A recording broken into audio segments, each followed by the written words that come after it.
অরাজনৈতিক একটা নাটকের নাম বলো।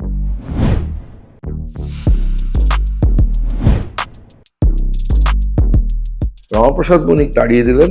তাড়িয়ে দিলেন কেন? অব্যবস্থ চিত্ত পেটি বুর্জোয়া। কিন্তু উৎপল দত্তের সঙ্গে গণনাট্যের তো একটা দ্বন্দ্বের জায়গা তৈরি হয়েছিল। তুমি সমাজতান্ত্রিক বাস্তবতা সম্পর্কে কি জানো? তোমাদের দুর্ভাগ্য হচ্ছে তোমরা উইধিপি দেখছো। আপনি কি বুদ্ধিজীবী? ব্রাত্য বসুকে কি নাট্যকার হিসেবে বা অর্পিতা ঘোষ? ঘৃণাই করি। যাকে এই সদ্য বিধানসভা নির্বাচনে রাজ্যে সরকার পরিবর্তিত হলো। টিম খুব অচিরেই কিন্তু পাথরে পরিণত হবে। তৃতীয় সূত্র ভুলে যায় যে প্রত্যেক ক্রিয়ার একটি সমান এবং বিপরীত প্রতিক্রিয়া আছে। পরিস্থিতি যে জায়গায় ছিল তার থেকে কিছুটা পরিবর্তিত হবে। আপনি কাল থেকে গ্যাসের দামটা কমিয়ে দিন, তেলের দামটা কমিয়ে দিন, আর আমাকে একটা চাকরি দিন, আমি হিন্দু হয়ে যাব।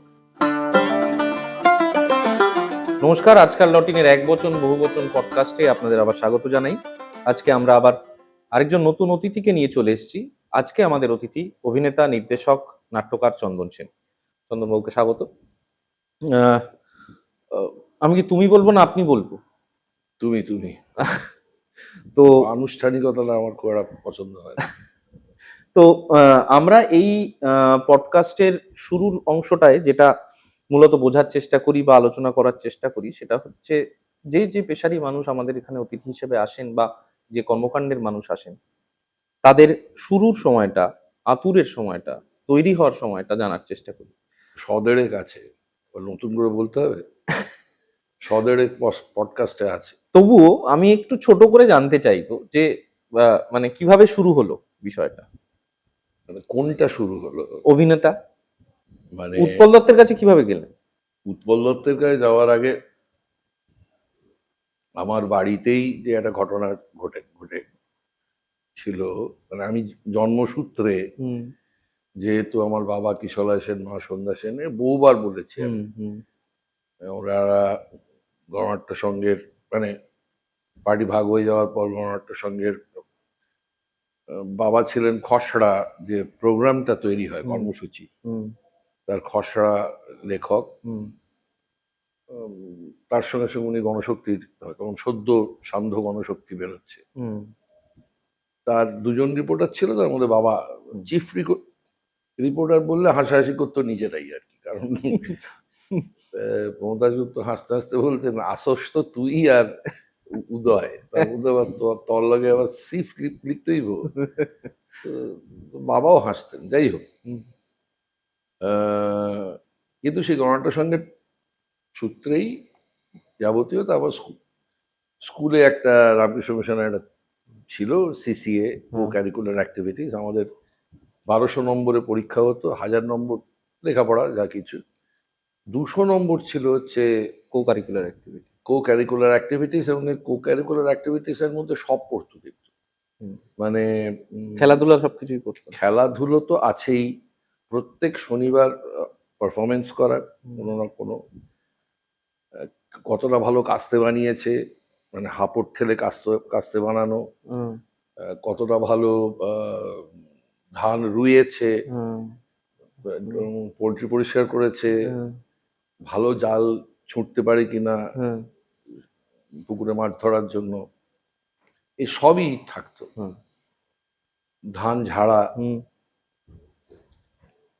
সে অর্থে আমি খুব সৌভাগ্যবান যে আমি এমন একটা পরিবেশের মধ্যে মানুষ হয়েছি যেখানে এই এমনকি এই যে তালের গুড়, সেটা জাল দেওয়ার জন্য আমাদের ওখানেই জাল দেওয়া হতো। আচ্ছা আচ্ছা। তো সেটাও খুব ইন্টারেস্টিং ছিল। আর আমাদের খোলা ছিল একমাত্র রামকৃষ্ণ মিশন, সরিষা রামকৃষ্ণ মিশন, যার কোনো বাউন্ডারি ছিল না। আচ্ছা আচ্ছা। ফলে তো বহুদূর পর্যন্ত হেঁটে যাওয়া থেকে শুরু করে সবই হতে পারত। তো তার তৎপরবর্তী ক্ষেত্রে এখানে যখন এলাম, তো ক্রিকেট তো তখন মাথায়, আর তো অন্য কিছু মাথায় ছিল না। তা সত্ত্বেও ওই ওয়ান অ্যাক্ট কম্পিটিশনের খুবই ইয়েতে ছিলাম।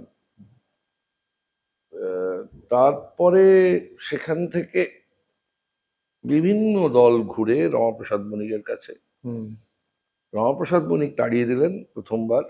তাড়িয়ে দেওয়ার পর পিএলটি। তাড়িয়ে দিলেন কেন? তাড়িয়ে দিলেন।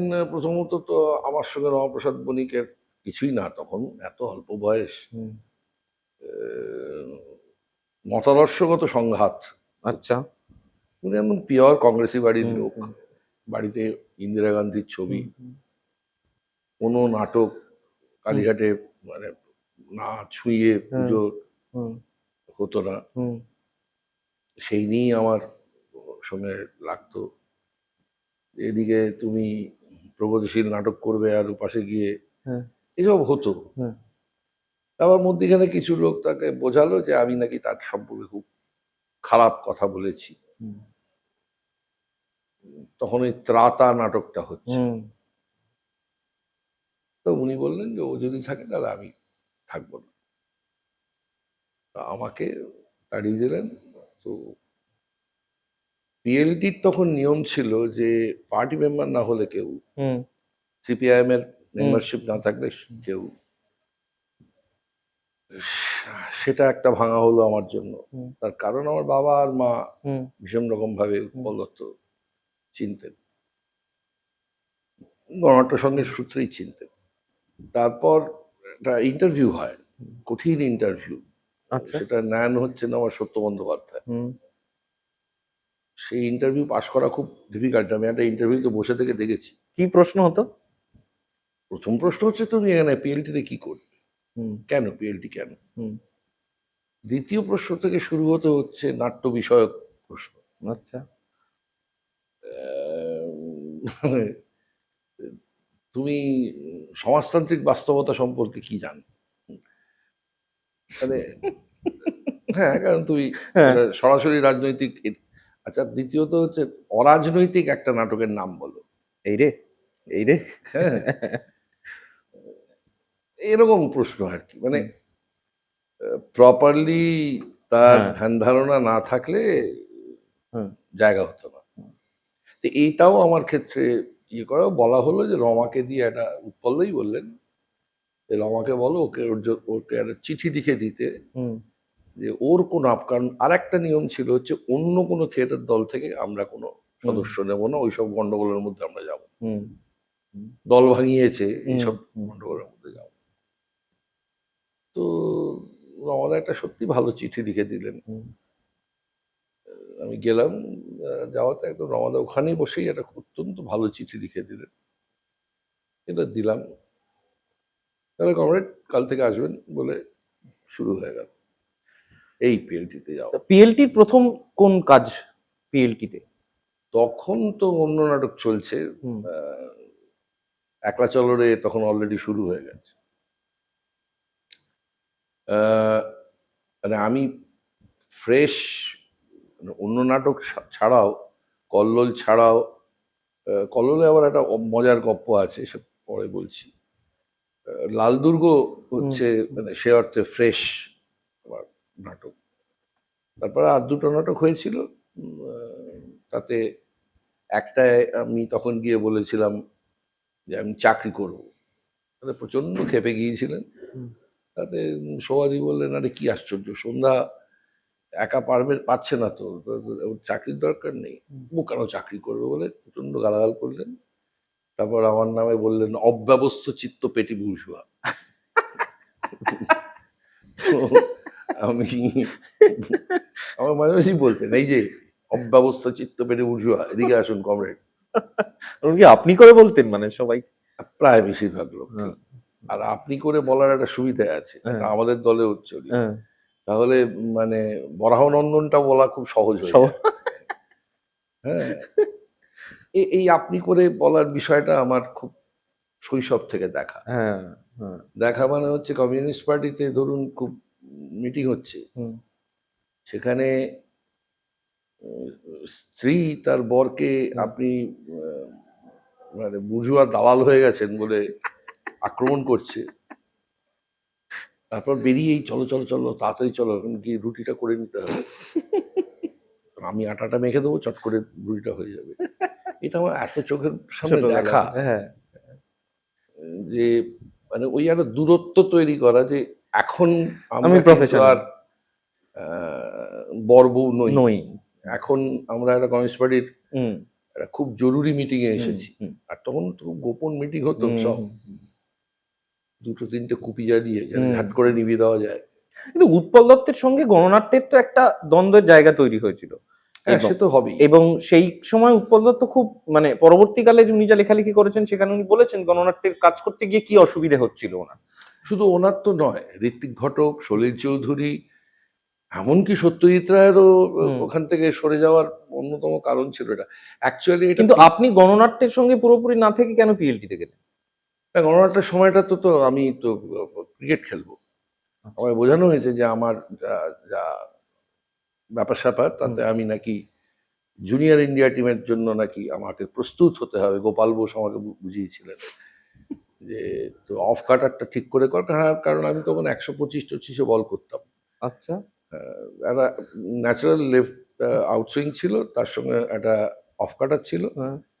ইনসুইংটা হাতে তোর ঠিক মতন বসছে না, সেটা বসা সব পড়ে তখন প্রচন্ড। তখন ক্রিকেটার হব। হ্যাঁ, ক্রিকেটার হব। কিন্তু এদিকে ওয়ান অ্যাক্ট কম্পিটিশন গুলোতে করে বেড়াতাম। খুব ভালো হয়েছে, কারণ তখন স্থিরই হয়ে গেছে। এক একজন নির্দেশক এক এক রকম ভাবে চাইছেন। একই সন্ধ্যেবেলাতে 3টে নাটক করছি, আগরপাড়ায় দমদমে একটা করে, আগরপাড়ায় গিয়ে পরেরটা করে, এরকম করে করছি, বেলঘড়িয়া তারপরে তখন প্রচুর ওয়ান অ্যাক্ট কম্পিটিশন এরকম। হ্যাঁ, তো তো যাই হোক, সেটা তো হয়ে যাওয়ার পর আমি উৎপলদা তো চলে গেলেন। উৎপলদা চলে যাওয়ার পর আমি আরেকবার রমাদার কাছে, রমাদা ডেকে পাঠালেন, একদম পরিষ্কার ডেকে পাঠিয়ে বললেন যে কে কি বলেছে না বলেছে আমার দেখার দরকার নেই। ওইসব কথাবার্তা বলেও যদি সে ঠিকঠাক করে থিয়েটারটা করে তাতেই আমার চলবে। ওটা থাকতে থাকতেই, উৎপলদার ওখানে থাকতে থাকতেই আমি নাট্য আনন, অশোকনগর নাট্য আননে তখন একটা নাটক ডিরেক্ট করি। উৎপল কনাথ ঘটক বলে একজন মিউজিক বায়াত, সেই দলটার প্রতিষ্ঠাতা সদস্য। সে উৎপলদা চলে যাওয়ার পর বললো, আর কোথায় কেন কি করবি, এই তো একটা জায়গা আছে, কর না, এখানেই কর না, বাইরে কেন করবি। তো তখন আমি তাকে শর্ত দিয়েছিলাম, সেই শর্ত আজও রয়েছে, যে ডিরেক্টর থাকুক না থাকুক শো বন্ধ হবে না, কারোর জন্য শো বন্ধ হবে না। এবং প্রত্যেকটা নাটকে মানে সেকেন্ড লাইন আপ তৈরি করতে হবে। আর 99% লোক যতক্ষণ না বলছে যে এই লোকটাকে বার করে দাও দল থেকে, ততক্ষণ বার করা যাবে না। এটা রাজি আছো বলো, তাহলে আমি করবো।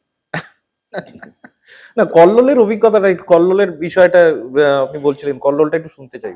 না, যে কথাটা বলতে বলতে আমরা সরে গেলাম, সেটা হচ্ছে পিসি যোশী অবধি আমি সুদীপ প্রধানের লেখা টেখা পড়ে যেটুকু বুঝেছি, বা অন্যান্য, পিসি যোশী পর্যন্ত একটা বিশেষ করে আর্টিস্ট,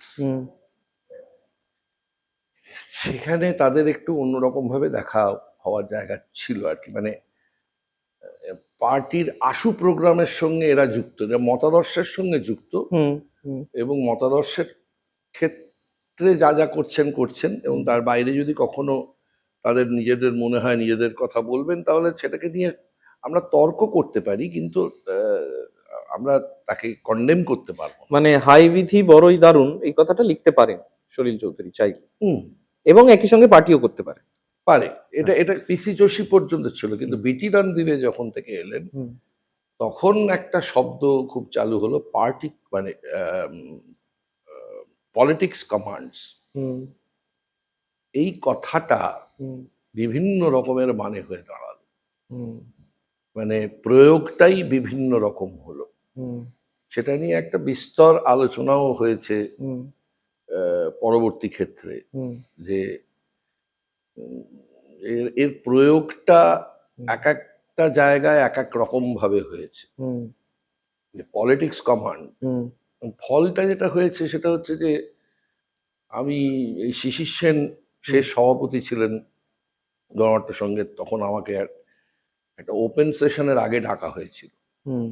তাতে আমি শিশির জেঠুকে বলেইছিলাম যে শিশির জেঠু, আমি কিন্তু যা বলবো তাতে সবার খুব মন টন ভালো লাগবে না আর কি।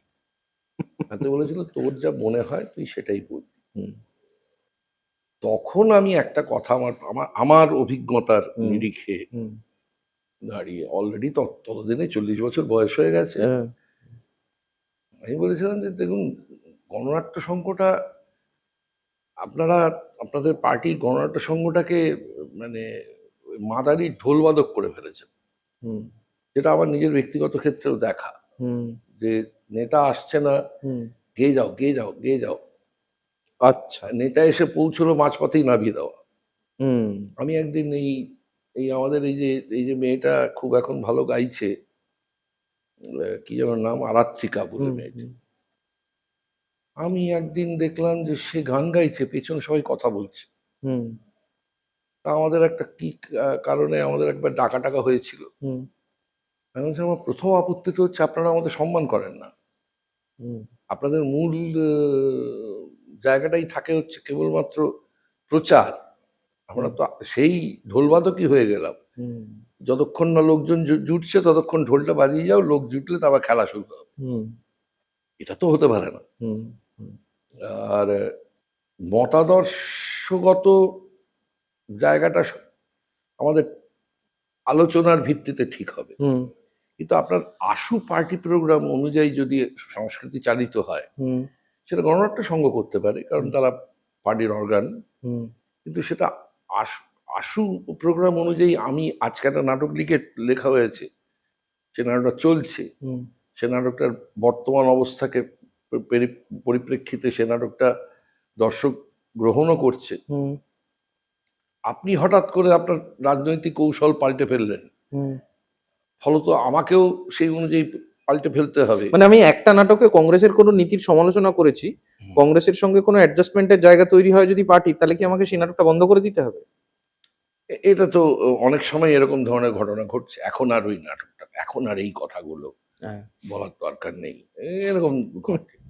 এবং যে কারণে আমি কোনো রাজনৈতিক দলের সদস্য মানে জীবনে কোনোদিন হব না, হুম, এবং কোনো রাজনৈতিক দলের আমি সক্রিয় সমর্থক থাকতে পারি ততক্ষণ পর্যন্ত, হুম, যতক্ষণ পর্যন্ত আমি আমার নিজস্ব মতামত প্রকাশের সুযোগ পাব। কিন্তু যদি কোনোদিন বুঝি যে আমার নিজস্ব মতামত প্রকাশের সুযোগ ঘটছে না, হুম, এবং আমার ওপর সেই আস্থাটা নেই হুম, যে আমি দক্ষিণপন্থীর হাত শক্ত করব না। হ্যাঁ, আপনি একটা তাত্ত্বিক আলোচনা করতে পারেন যে হুম, এই যে আপনি এই কথাটা বললেন যে দক্ষিণ, কারণ আমি একবার একটা মানে 3 দিন আমার শৈশবে আমার দেখা, হুম, উৎপল দত্ত এত মোটা মোটা বই নিয়ে আমাদের বাড়িতে হুম, ওই 410 স্কোয়ার ফিটের ঘরে ঢুকছেন, হুম, পাশের ঘরে শুধু চা যাচ্ছে আর বিস্কুট যাচ্ছে। হুম, দুটো মাত্র ঘর ছিল, হুম, একটা ঘরে আমাকে ঢুকিয়ে দেওয়া হয়েছে। হুম, আর প্রবল বিতর্ক হচ্ছে হুম, সেখানে, হুম, যে কারণ উনি হুম, একটা ব্যারিকেড দেখে একটা হুম, হুম, বাবা সমালোচনা করে গণশক্তিতে একটা ইয়ে লিখেছেন, ব্যাস কমরেড আপনি আপনি আমাকে এক্সপ্লেন করুন হুম, যে আপনি এই কথাটা কেন বললেন। হুম। ব্যাস ওদের লেগে গেল, কিন্তু সেটা খুব হেলদি তর্ক। সুস্থ আলোচনার জায়গায়, সেই আলোচনায় যদি কেউ বসে থাকে হুম, তাহলে সে শিখবে। হ্যাঁ। তার একটা ক্লাস হয়ে যাবে ওখানে হ্যাঁ, আপাতত। হ্যাঁ। শিখবে। হুম, যেমন এখন কথাটা বললে অনেকে রেড়ে করে আমায় মারতে আসবে, অনেক বামপন্থী আছেন কিছু, হুম, তারা মারতে আসবেন, যে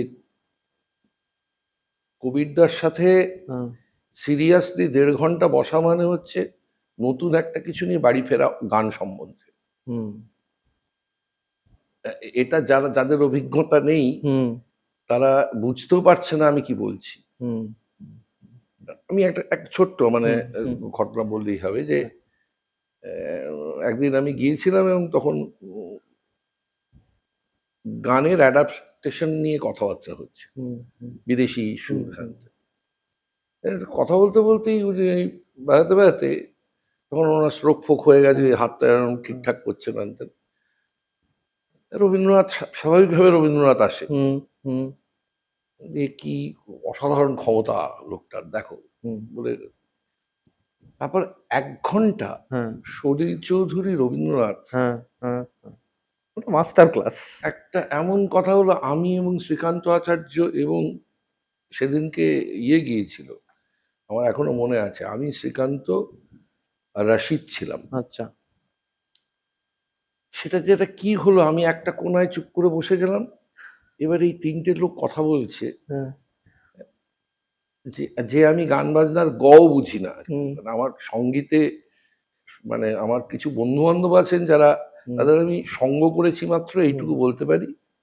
যেমন এই পণ্ডিত বিক্রম ঘোষ হুম, থেকে, তেজেন্দ্র নারায়ণ থেকে, এরা আমার খুবই হুম, ছোটবেলার বন্ধু বান্ধব। হুম, আমার একটা ওই সৌভাগ্যটা হয়েছে যে এরা নিজেরা কথা বলছে, আর আমি সেখানে বসে থাকতে দিয়েছে, আমাকে থাকতে দিয়েছে শব্দটাই আমি বলবো। আমার কোনো অধিকার নেই সেখানে থাকার। এমনকি টনি পর্যন্ত, যে হুম, শরৎ হুম, বাজায় হুম, টনি, টনি পর্যন্ত, বা আমাদের আমাদের আরেকজন বিখ্যাত তবলিয়া যিনি আছেন, ধন্যবাদ। আমাদের পণ্ডিতজির সঙ্গে শেষে, বাহ, আমি নামটা ভুলে যাই খালি। আসলে কি হয়, ডাকনাম ডাকতে ডাকতে খুব কেলেঙ্কারি হয় আর কি।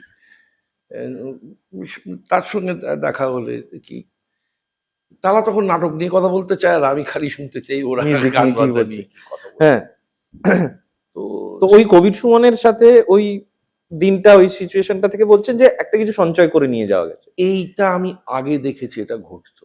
আগে ঘটতো। আড্ডা, বাঙালি দুটো জিনিসের থেকে সরে গিয়ে ভয়াবহ সমস্যা হয়েছে। একটা হচ্ছে ডিসকোর্স, হুম, হুম, হুম, হুম, ডিসকোর্স থেকে সরে যাওয়া হ্যাঁ, একটা নিশ্চয়ই জাতির পক্ষে সাংঘাতিক বিষয়। সাংঘাতিক বিষয়। এবং এই ডিসকোর্স কিন্তু বাঙালিকে, এর অনেককে বললে বোঝানো যাবে না যে রকের আড্ডাটা আড্ডা ছিল না, ওটা ছিল ডিসকোর্স। Discourse, exactly, exactly. হ্যাঁ, তো এবং তার জন্য যে খুব, আবার তখন বলতে হয় যে এরা কেউ কোনো ইংলিশ মিডিয়াম স্কুলের ইয়েতে পড়াশুনো করেনি, ঠিক, এরা ঠিক, ঠিক। সবাই সরকারি স্কুলে সরকারি পড়েছেন। স্কুলে পড়াশোনা। সেই সরকারি স্কুলের মাস্টারমশাইরা দেয়ার ওয়াজ করে কথা বলেছেন, হ্যাঁ, কিন্তু তাদের গ্রামাটিক্যাল মিস্টেক হুম, জীবনে কোনোদিন তাদের মুখ থেকে বেরোতে শুনিনি। কারণ আমাদেরই হুম, 10টা করে শব্দ, হুম, প্রতিশব্দ হুম, মুখস্থ করো, হ্যাঁ, হ্যাঁ, ঠিক, গ্রামাটিক্যাল মুখস্থ করো। এবং অচিন্ত্যবাবু বলে একজন ছিলেন, এই বামফ্রন্টের মন্ত্রী হয়েছিলেন, শিক্ষামন্ত্রী হয়েছিলেন। আমার এখনো মনে আছে, আহ, ব্রিটিশ কাউন্সিলে একটা শেক্সপিয়ার সম্পর্কে বলা, সেটাতে আমাদের অশোকের বাবা বিশ্বনাথন স্যার, হ্যাঁ, উনি, হ্যাঁ, উৎপলদা, হ্যাঁ, আর মন্ত্রী হিসেবেও হ্যাঁ, হ্যাঁ, ডেকেছে। রেখেছে। তা যথারীতি ওনাকে ওনার নাম উচ্চারণে সামনের সুবেশী এবং সুগন্ধি মানুষজন একটু হ্যাঁ, মুখ চেপে হাসাহাসি করছিলেন। উৎপলদা সেটা দেখেছেন। হুম, এবার তিনি,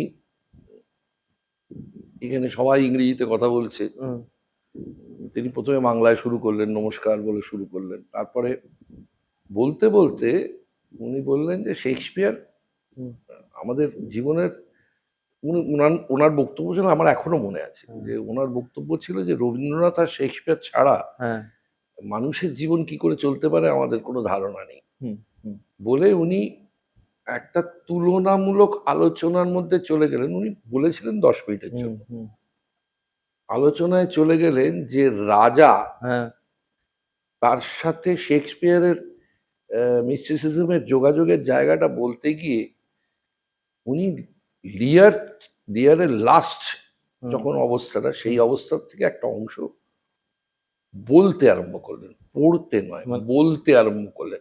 উচ্চারণটা কিন্তু ওইটাই রয়ে গেছে, হ্যাঁ, হ্যাঁ, হিস্টোরি হ্যাঁ, ওরমভাবেই হ্যাঁ, রয়ে হ্যাঁ, গেছে। হ্যাঁ।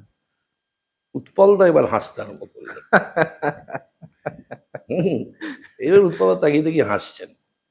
ঠিক, মানে এই এই অভিজ্ঞতাগুলো আসলে উম, চন্দন সেনদের মতো মানুষদের তৈরি করেছে। এবং তারা যেভাবে পরবর্তীতে সেই অভিজ্ঞতাকে জারিত করার চেষ্টা করেছেন বিভিন্ন মাধ্যমে, থিয়েটার, সিনেমা বা টেলিভিশন। আমি এই প্রসঙ্গটায় আসবো। টেলিভিশনটা খুব ইন্টারেস্টিং একটা পার্ট চন্দনদার জীবনে, এবং খুব মজার মজার সমস্ত ব্যাপার আছে টেলিভিশনের ঘটনায়। থিয়েটারের নির্দেশনায় আসা বা ডিরেকশন দেওয়ার কাজে আসা, আপনার কি রবীন্দ্রনাথ দিয়ে কাজ শুরু? রবীন্দ্রনাথের নাটক দিয়ে ডিরেকশনের কাজ শুরু? না, আমার স্কুল লাইফে তো নানা হ্যাঁ, রকম হয়েছে। হ্যাঁ, হ্যাঁ, হ্যাঁ, আমার শুরুটা হচ্ছে সে অর্থে, মানে শুনতে অদ্ভুত লাগবে, যে সার্থ, শুরুতেই? শুরুটা সার্থ। আচ্ছা। ডার্টি হ্যান্ডস এর বাংলা করেছিলেন ঈশিতা মুখার্জি। আর অদ্ভুত ব্যাপার, এক একটা সময় আসে তো যে একটা নাটকই সবাই করতে থাকে। এবং এখন একটা বিসর্জনের বন্যা বইবে, রক্তকরবী? না,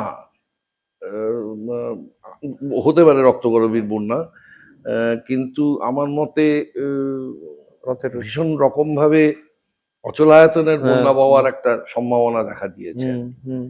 তো ওই ওই সময়টা না সবাই মিলে তখন ওরা করতে আরম্ভ করেছিলেন। আচ্ছা। বহুরূপী করছে, অন্যান্য থিয়েটার দল করছে, অঞ্জন দত্ত করছেন। তা আমরাও এই যাদবপুর ইউনিভার্সিটির ছেলে মেয়েদের আমরা এক জায়গায় জন্য আমরা মুক্তাঙ্গনে অভিনয় করতাম। বিরুদ্ধবাদী নাম দিয়ে আমরা সেটা অভিনয় করলাম। বিভাসদা, অরুণদা ওরা সব দেখতে গিয়েছিলেন, মানে হঠাৎ করেই। তারপরে বিসর্জন। তারপরে বিসর্জন? বিসর্জনটাতে আমার বিসর্জন নাট্য আননে?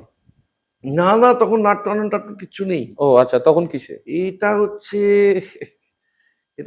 81 সাল। 81 সাল, হ্যাঁ।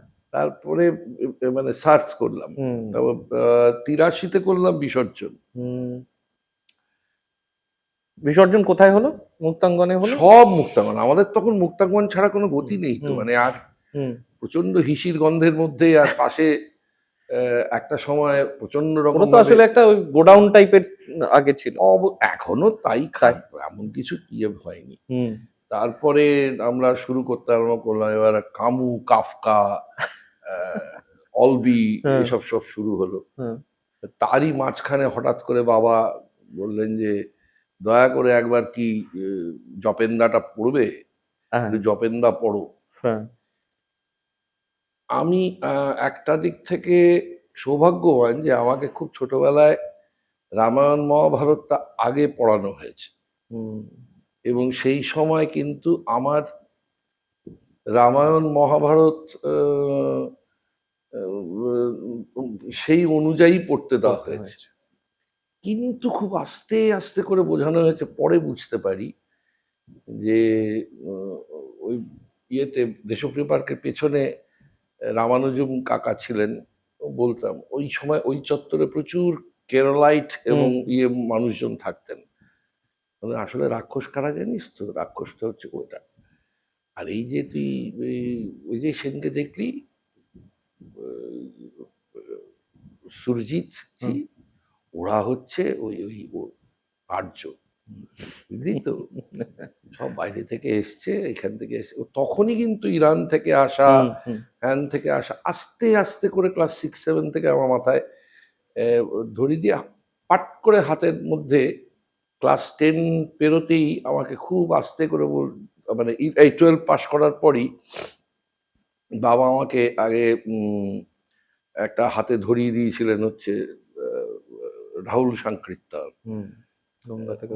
গপ্পের ছলে সবগুলো পড়া তো, তার জন্য আমার নিজের পরে এসে দর্শন দিগদর্শন পড়ার ইচ্ছেটা, বুঝতেও সুবিধে হয়েছে। হ্যাঁ, বা লোকায়তকে, এখন তো লোকায়ত পুরোটা বেরিয়েছে, তখন 3 খণ্ডে ছিল। লোকায়তটাও খুব আস্তে করে ধরিয়ে দেওয়া, যে গোড়াটা জানো। মানে আমাকে 18th ব্রোমেয়ার দিয়ে শুরু করতে হয়েছিল, পরপর পড়বে, এবং একই সঙ্গে সঙ্গে উল্টোগুলো পড়ো। এই যে একটা উল্টোগুলো পড়ো, বোঝা, পুরো চিত্রটা বোঝা যায়। হ্যাঁ, উল্টো, তুমি উল্টোটা জানো না, তাহলে কেন কথা বলছো? পরে যখন উৎপলদার কাছে যখন এসে পৌঁছলাম, তখন বুঝতে পারলাম যে বেসটা এত ভালো তৈরি হওয়ার পেছনে কিন্তু উৎপল দত্তের, উনি নিজে বলতেন যে আমি মার্ক্সবাদ পড়েছি তো অনেক পরে এসে, কিন্তু তার আগে যে এই যে বাকি অংশটা পড়তে পড়তে এসেছি, সেইটাতে আমাকে খুব সুবিধা করে দিয়ে। হ্যাঁ, কিন্তু মানে জপেন্দার কথা বললেন আপনি, এই যে টেক্সটগুলোর কথা যেগুলো আপনাকে কিছুটা মাত্রায় তৈরি করেছে? সঙ্গে সঙ্গে কিন্তু মানে পরে সম্মান সপর্যা হয়েছে, সম্মান সপর্যা পরে হয়েছে। কিন্তু অভিনয় কলা কাকে বলে এটা সেটা হ্যাঁ, কিন্তু নাট্যকলা। হ্যাঁ, কাকে বলে নাট্যকলা? নাট্য কলাটা কিন্তু আগে ঢুকিয়ে দিয়েছে হাতে। হ্যাঁ, হ্যাঁ। সৌমিত্রকে পড়ো, জানো। পরে তো উৎপলদার কাছে গিয়ে আমি সৌমিত্রকে সত্যি আমি চিনেছি রমাদার কাছে নয়, উৎপল দত্তর কাছে গিয়ে।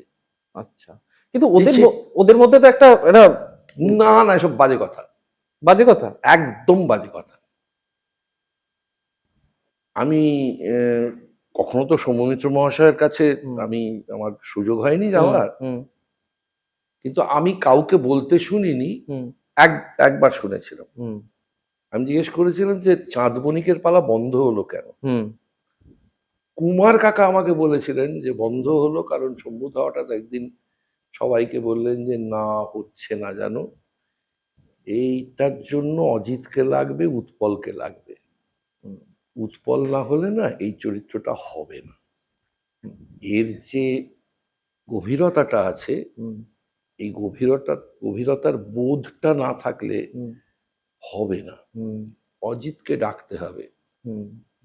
এটা অজিত, উৎপল, বিভাস, অশোক, অরুণ, এটা একটা কম্বিনেশন না করলে হবে না। সেটা একাদশ আর কি, এরকম একটা ব্যাপার কুমার কাকা আমাকে বলেছিলেন। এবং আমি সৌমিত্র মহাশয় বোধের বিস্তৃতি এবং ক্ষমতার বিস্তৃতি,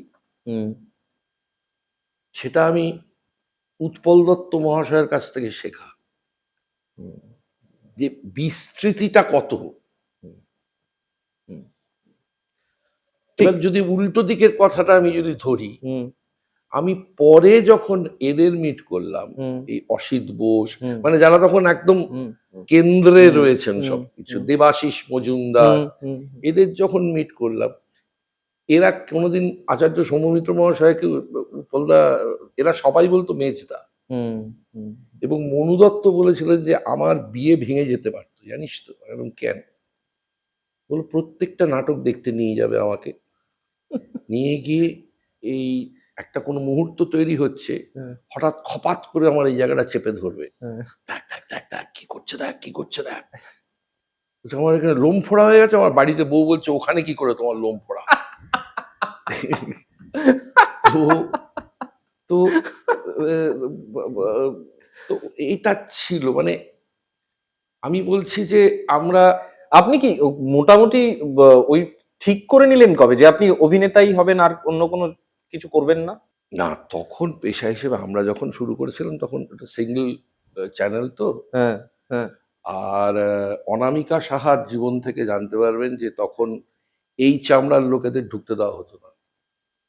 আচ্ছা। অনামিকা সাহাকে 3 দিন দাঁড়িয়ে থাকতে হয়েছিল স্টুডিওর ভেতরে ঢোকার জন্য। দুটো অসাধারণ গল্প আছে, মানে অনামিকা সাহা যেহেতু দিলীপ রায়ের সঙ্গে তখন উনি অভিনয় করতেন, এবং নির্মল কুমার, দিলীপ রায়ের কথা, নির্মল কুমার বলেছিল যে তুই আসিস তো একবার। নির্মল কুমারের ধারণা হয়েছিল যে অনামিকা সাহা আসেইনি। আচ্ছা। কারণ মাঝখানে শোয়ের কোনো ইয়ে ছিল না। দিলীপ রায় ঢুকতে গিয়ে দেখে অনামিকা সাহা বাইরে দাঁড়িয়ে রয়েছে। বাইরে দাঁড়িয়েছিস কেন? আমি তো 3 দিন ধরে এসেছি, আমায় তো ঢুকতে দিচ্ছে না। আয় তো আমার সঙ্গে, ঢুকেছে। আমি পরে নির্মল কুমারকে জিজ্ঞেস করেছিলাম, নির্মল কুমার বলছে বেরিয়ে যা, বেরিয়ে যা এখান থেকে, তোকে থাকতে হবে না, তোকে এতদিন আগে আসতে বললাম। তখন দিলীপ রায় বললো না রে, ও এসেছে, 3 দিন ধরে দাঁড়িয়ে থেকেছে। বলে কে তোকে ঢুকতে দিচ্ছ না? বলে দারোয়ান। বলে এই গায়ের রং নিয়ে স্টুডিওর মধ্যে ঢুকবে নাকি, যাও। আর আমাকে একটা কথা বলেছিলেন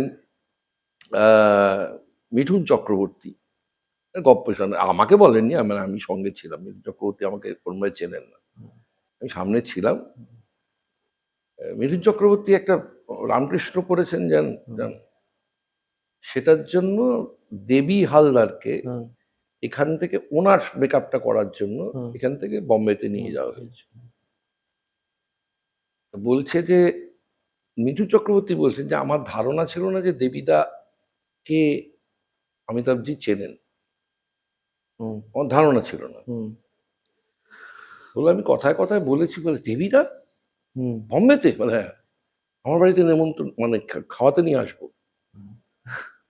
আমি বলছে যে তুমি চেনো? হুম, বলে আমি দেবিদাকে, হুম, বলে বলবো ওই হুম, দিন গল্পটা বলবো। তা তখনও ওনারা দুজনে একসঙ্গে থাকতেন, মানে জয়াজি এবং হুম, জয়া বচ্চন চিনতেন, হুম, বা ভাদুড়ি যিনি হন হুম, তিনি চিনতেন হুম, দেবিতাকে। হুম, তো বলেছে কালকে আমাদের সকালবেলা শিফট শেষ, হ্যাঁ, ঠিক 1টার সময় তোমাকে একজনের বাড়িতে নেমন্তন্ন আছে। হুম, ও বলছে, আমি কারো বাড়ি যাবো না, তুই এরকম করিস না আমার হুম, সঙ্গে। হুম, এসব বলছে। এটা পুরোটাই কিন্তু মিঠুন চক্রবর্তী বলে, আমি কারো বাড়ি যাবো না, আমি কিচ্ছু বলতে পারি না, কিচ্ছু করতে পারি না। হুম, বলছে তুমি আমার সঙ্গে যাবে, তোমার চিন্তা কি আছে? হ্যাঁ, হ্যাঁ, ঠিক দুপুর 1টার সময় গাড়ি এলো। হুম, তা আমি এরকম 5 সেকেন্ড মধ্যে দেখেছি, আমি চলো এসে গেছে। হুম, বলে, কি? সঙ্গে সঙ্গে দরজাটা খুলেছেন অমিত। হুম, দেখি উঠে দাঁড়িয়েছে, হুম, সোজা এসে প্রণাম করেছে। এ কি করছেন, এ কি করছেন বলে, হুম, "বললাম, আপনি আমায় চিনতে পারছেন না দেবিদা?" হুম, দেবিদা হাঁ করে তাকিয়ে রয়েছে। না মানে আপনাকে চিনবো না কেন, হুম, সারা বিশ্ব চেনে। বললো, না না না না, আপনি আমায় চিনতে পারছেন না, এইটা আমার খারাপ লাগছে। রস ছবির আগে হুম, অমিতাভ বচ্চন সিনেমা করার জন্য মাঝে মধ্যে ওই NT1-এর ওখানে ঘুরঘুর করতেন। ভেতরে ঢোকার পারমিশন কার কাছ থেকে একটা জোগাড় করেছেন? ও জ্ঞানেশ মুখার্জির কাছ থেকে জোগাড় করেছেন। হ্যাঁ, কারণ জ্ঞানেশ মুখার্জি তো একই পাড়ায় থাকতেন। হুম, উনি হাতে দেবিদা একদিন খেপে গিয়ে বলছে, এই ছেলেটা কে রে? হ্যাঁ, এখানে ঘুরঘুর করে, হ্যাঁ, ডাকতো।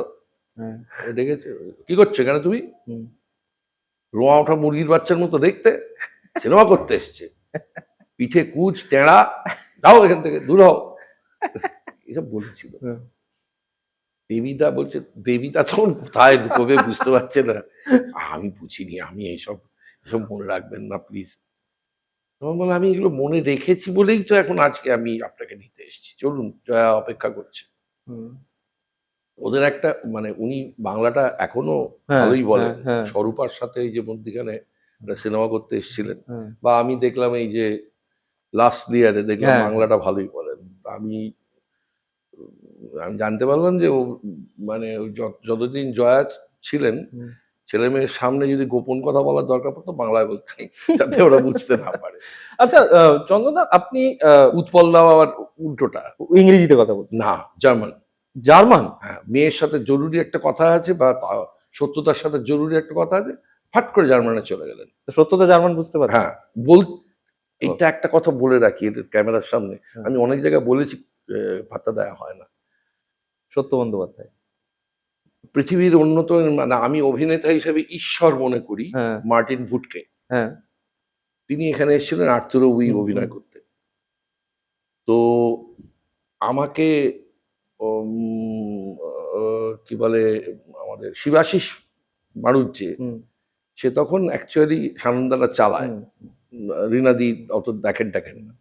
শিবাশিস আমাকে একটা বললো যে তুই এটা লেখ, আমি হ্যাঁ, এটা ছাপবো। হ্যাঁ, তো আমি সেটা দেখার জন্য দুদিনই এখানে অভিনয় হয়েছে, দুদিনের পাসই আমাকে দিয়ে বলেছে তুই দুদিনই যাবি। হুম, এই সেকেন্ড দিন দেখি, শেষের দিন দেখি সত্যদা বসে আছে। হুম, তখন আমি আর সত্যদা বাড়ি ফিরতাম হুম, একসঙ্গে। হুম, হুম, উনি হুম, হাজরায় নামতেন, হুম, হুম, আমি বাড়ি অবধি পৌঁছে দিই, আবার ওখান থেকে একটা 42 নম্বর ধরে বাক্সার হুম, কাছে হুম, নামতাম। হুম, তা আমি কি বলে তুমি শেষে হয়েছে, যাবেন তো? হ্যাঁ, আরে হ্যাঁ, এখান থেকে চলো, আমরা হেঁটেই চলে যাবো, হ্যাঁ, আজকে মনটা খুব ভালো আছে। হুম, তারা একটু দাঁড়াও, আমি একটুখানি কথা বলে আসি। হুম, ভেতরে? হ্যাঁ। আমি যাবো? হ্যাঁ, ওই হুম, হুম, হুম, বললো, কিছুই তো বুঝবে না, চলো। সেই দরজাটা এরকম ফাঁক করেছেন, উনি ওখানে বসেছিলেন ওই স্টেজ মানে পিছন দিক দিয়ে ঢুকলে ডান দিকে হুম, যে মেকআপ রুমটা, তার কোনায় সোফায় বসেছে। হুম, সেটা সাজ্জা বলে চিৎকার করে উঠলেন। হ্যাঁ, তারপর ওই রকম ওই বাংলা শার্ট আর ধুতি পরে জনা দশেক জার্মান পুরুষ মহিলা তারা নাচছেন এরকম করে, কি একটা গান গাইছেন আর নাচছেন। তখন আমি জানতে পারলাম যে 1 বছর ব্রেক্সট বেঁচে থাকতে বার্লিনের অসম্বলে উনি অভিনয় করেছেন, সত্য বন্দ্যোপাধ্যায়। এবং এই মার্টিন ভুটকের বাড়িতে থাকতেন। এবং আমি পরে যখন উৎপলদাকে বললাম যে উৎপলদা এটা বাংলা থিয়েটারের লোক জানে না, হ্যাঁ, সেটা কি করবো বলুন। তারপর একদিন এই যে আমি চোখের সামনে ওইটা একটা দেখেছিলাম যে সত্যি এক কথায় মানে তৎকালীন সময়ে উৎপলদাকে অফার করছে 5 লাখ টাকা। এই এখানে যে হলো না, আরে আমাকে বাদ দিয়ে দিল, ওই রিক্সাওয়ালা ছিল শেষ মুহূর্তে আমাকে বাদ দিয়ে দিল। প্রিসিলা জোন্স ছিলেন হচ্ছেন রোনাল্ড জোফের ছবি। আমি সেটা দেখেছিলাম। উৎপলদার বাড়িতে গিয়ে উৎপলদা এক কথায় না বলে দিলেন। তৎকালীন সময় 5 লাখ টাকা অফার করছে মানে ওই চরিত্রটা করার জন্য। পলিটিক্যাল কারণে উৎপলদা করলেন না। ঠিক। কিন্তু আমি একটা অদ্ভুত জিনিস দেখলাম, জোফে আর প্রিসিলা জোন্স ফ্রেঞ্চে নিজেদের মধ্যে কথা বলছে। উৎপলদা না হঠাৎ, আর আমি এক কোণে বসেছিলাম আর কি, ফাট করে প্রিসিলাকে ফ্রেঞ্চে ঘুরে উৎপলদা পুরোটা ফ্রেঞ্চে বলতে আরম্ভ করলেন। তাকিয়ে রইলাম, ওরা না বিস্মিত হয়ে তাকিয়ে রয়েছে। ওরা ভেবেছে ওর সামনে নিজেদের মধ্যে কথা বলে নেবো, বিস্মিত হয়ে তাকিয়ে রয়েছে। উৎপলদা তো ফ্রেঞ্চে, ইন্দিরা গান্ধী খুব ভালো ফ্রেঞ্চ বলতে পারতেন, আমি একটা ইয়েতে দেখলাম। এনিওয়ে, তো মানে কি হচ্ছে, মানে উৎপল দত্ত, আমি এখনকার আমাদের আমি অনেক জায়গায় বলেওছি, আমাদের ছেলে মেয়েদের বলি আমরা হচ্ছে উইডিপি। পাহাড় তোমরা দেখোনি, আমাদের একটা সৌভাগ্য হচ্ছে আমরা পাহাড় দেখে এসেছি। ঠিক ঠিক ঠিক। তোমাদের দুর্ভাগ্য হচ্ছে তোমরা উইডিপি দেখছো। আমি তো উইডিপিও মনে করি না, আমি মনে করি ব্রনো। যাই হোক, টেলিভিশনের কথা একটু আসতে যাই। মানে টেলিভিশনে আসাটা কিভাবে, মানে টেলিভিশনের অফারটা এলো কিভাবে টেলিভিশনে কাজ করা? রমাদা তখন একটা সিরিয়াল করতেন, খুবই নাম হয়েছিল সিরিয়ালটার। ওই যারা হাঁটতে পারে না, শুনতে পারে না, তাদের নিয়ে একটা টেলিভিশন সিরিয়াল করেছিলেন। তাতে একটা চরিত্র ছিল, যে চরিত্রটি ওর শালার কথা করার কথা। আমি এই 12:15 নাগাদ হঠাৎ বাড়িতে ফোন, কাল সকাল 6টায় আমার বাড়ি চলে আসবি। আচ্ছা, আমরা তখন তো জিজ্ঞাসা করতাম না কেন। আমার গুরু ডেকেছে বা ডিরেক্টর ডেকেছে, মানে হচ্ছে নিশ্চয়ই কোনো কারণে ডেকেছে। আমি 6টায় পৌঁছে গেছি, তখনও কিছু বললেন না। পার্থ মানে ওর শালার পা ভেঙে গিয়েছিল আগের দিন রাত্রি 10টায় বাইক থেকে পড়ে। এই পা নয়, হাত। ফলত কাকে দিয়ে পাটটা করানো যায়? চন্দন। সেই হচ্ছে আমার শুরু, 1985 সাল। তারপরে সেটা কতদিন হলো, কতদিন চললো? ওটা তো 2 দিন, তখন তো 3 দিনের শুটিং হতো। কিন্তু আমার সৌভাগ্য হচ্ছে আমার উল্টো দিকে ছিলেন নির্মল কুমার। যেই মুহূর্তে উনি জানতে পারলেন যে আমার আজকে প্রথম দিন, এর থেকেও একটা ছোট ঘরের মধ্যে শুটিং হচ্ছে, ভয়ঙ্কর গরম, উনি ওখান থেকে নড়লেন না। লেন্স কি, কোন লেন্সে কি অভিনয় করতে হয়, লাইটটা কিভাবে নেবে, কতটা এক্সপ্রেস করলে এই লেন্সে বড় মনে হয়, বাড়াবাড়ি মনে হবে। মানে আমি আমার জীবনের সিনেমার প্রথম পাঠ আমি পাই হচ্ছি নির্মল কুমারের কাছ থেকে। আমি আজীবন যে কারণের জন্য কৃতজ্ঞ। হ্যাঁ, মানে থিয়েটারের প্রশিক্ষণটা কি সিনেমায় কাজে লাগে কিছুটা? না, এর ব্যাকরণটা লাগে তো বটেই। থিয়েটার ওটা হচ্ছে তুমি ওই কোনো রাগ বা ঠাট যদি জানা থাকে তাহলে পৃথিবীর যে কোনো গান গেয়ে ফেলতে পারো। হ্যাঁ হ্যাঁ থিয়েটারটা জানা থাকলে, থিয়েটারের ব্যাকরণটা যদি ঠিক মতন অভ্যাস করে থাকো, হুম, তবে ওটা 1-2 জন্মের বিষয় নয়। হুম। হ্যাঁ, ওটার জন্য 7-8টা জন্ম নিলে তবে একটা ঠিকঠাক করে আমার মনে হয় হ্যাঁ হ্যাঁ যে একটা মোটামুটি একটা এর পর একটা ভি দেখা যেতে পারে। কারণ এত আনএন্ডিং ডোর্স আনএন্ডিং ডোর্স, এবং এক্সপ্লোর করার শেষ নেই। হ্যাঁ মানে চরিত্র চরিত্র যখন অন্যরকম পড়বে তখনই বুঝতে পারবে যে তুমি কিছু জানো না। আর এখন কি হয়েছে, এই 64 বছর বয়সে এসে এটা এটা আমার সৌভাগ্যবশত 52-53 থেকে শুরু হয়ে গিয়েছিল বুঝতে পারা যে তুমি কিচ্ছু জানো না। বারফটটাই মারো, হুম, বড় বড় কথা বলো, হুম, তুমি আদতে কিচ্ছু জানো না। হুম, সে পিটার ব্রুকের ইয়েতে গিয়ে বসেও আমার তাই মনে হয়েছে। সৌভাগ্যবশত আহ, আরো কিছু নাম দরকার নেই এরম বলার, হুম, তাদেরও বিশ্বজোড়া তাদের খ্যাতি, তাদেরও ওয়ার্কশপে গিয়ে মনে হয়েছে যে এটা তো আমি শুনিনি কোনোদিন, এইভাবে যে ভাবা যায় হুম, এটাই তো জানতাম না। হুম, কিন্তু একটা আমার বড় সৌভাগ্য হয়েছিল, সেটা হচ্ছে উৎপলদা একটা ওয়ার্ল্ড থিয়েটার কংগ্রেসে হুম, গিয়েছিলেন, হুম, যেটা আগুস্ত বোয়াল ছিলেন হুম, হচ্ছেন তার কনভেনার। হুম, ফিরে এসে হুম, পিটার ব্রুক থেকে শুরু করে এরকম বড় বড় 10 জন ছিল। আমি সত্যতাকে আমি একটু ডেভিয়েট করছি, সত্যতাকে জিজ্ঞেস করেছিলাম যে শোভাদির থেকেও তো আপনার আপনার সঙ্গে উৎপলদার সম্পর্ক বেশি দিনের, তো আপনার কখনো মনে হয়নি লোকটাকে ছেড়ে চলে যাই? হুম।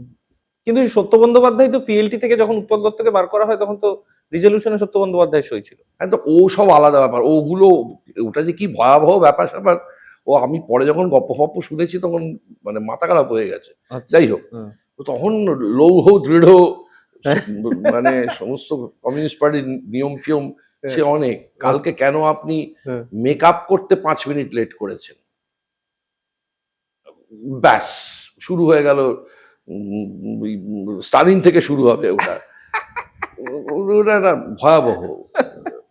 তো আমরা যে কথাটা বলছিলাম যে টেলিভিশনে আসা এবং টেলিভিশনে যেটা আমার আমার হয়তো অনেকটা জাম্প হয়ে যাবে, কিন্তু টেলিভিশনে আহ, আমার যেটা স্মৃতি আছে 1 নম্বর মেজবাড়ি বা না না, তার আগে তপেন চ্যাটার্জি, মানে এই গুপি গুপি। নয়, আচ্ছা, না গুপি নয়।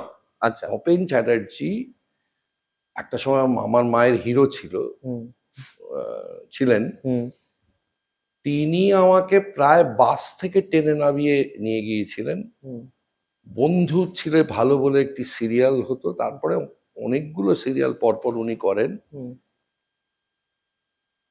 বলা যায় যে আমার পরিচিতিটা উনি তৈরি করেছেন। আহ, তৎপরবর্তী ক্ষেত্রে সে স্টপার হুম, বা যখন মাল্টি চ্যানেল চলে হুম, এলো, হুম, হুম, মাল্টি চ্যানেল চলে আসার সময় মানে তখন আমরা ভাবতে পারলাম যে আহ, চাকরি না করেও অভিনেতা হিসেবে পেশা করা যায়। আচ্ছা সেইটার মাল্টি চ্যানেল না এলে ওটা কিন্তু হতো না, হতো না, এটা হতো না। হতো না। কিন্তু প্রাইমারিলি উৎপল দত্ত যে সময় টানা কমার্শিয়াল ছবি, প্রচুর কমার্শিয়াল ছবি উনি করতেন, এবং পরে ওই রেডিও ইন্টারভিউটা যেটা পাওয়া যায়, সেই রেডিও ইন্টারভিউটা দেখা যাচ্ছে উনি বলছেন যে ওটা ওনার কোনো বুদ্ধি চর্চা, বুদ্ধিবৃত্তিক চর্চা বা অভিনয় চর্চা কিছুই হয় না, ওটা জাস্ট রিপিটেটিভ ডায়লগ, বেশিরভাগ জায়গায় ডায়লগে ওটা উনি শুধু ঘোষাল হ্যাঁ হ্যাঁ। তো আহ, আপনি কি সেই একই লজিকে কমার্শিয়াল কাজটা করতে এলেন বা টেলিভিশনের কাজটা করতে এলেন? যে না না না, আমি বরাবরই মনে করেছি যে অভিনেতা সব সময় চায়, যে কোনো অভিনেতা সব সময় চায় হচ্ছে কত বেশি দর্শকের সামনে অভিনয় করবে। হুম, যে কারণের জন্য আমি খুব সামান্য হলেও একটু ঈর্ষাকাতর যাত্রা শিল্পীদের, হুম, এক এক রাত্রিরে 10,000 12,000 দারুণ। মানুষের সামনে অভিনয় করেন। আর এই মানে গায়ে কাঁটা টাটা দিয়ে দেয় যখন হ্যাঁ, আমি দেখি হচ্ছে, না আগে যখন মায়েদের যারা ছিলেন আর হুম, কি, বিনামাসি হুম, তারামাসি, ওরা তো ছেড়ে হুম, দিত।